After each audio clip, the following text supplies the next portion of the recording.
চারিদিকে টেনশন, নেই কোনো পেনশন।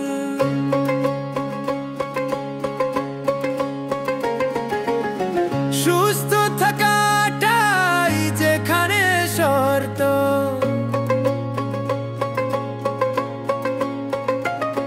একা বলছে আজ স্বর্গ পাতাল মর্ত।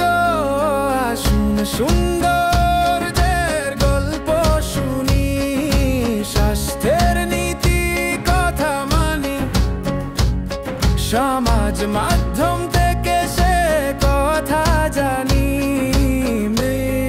স্ট্রিম লাইসেন্সিয়াল ইউটিউব চ্যানেল ও ফেসবুক পেজ জানি।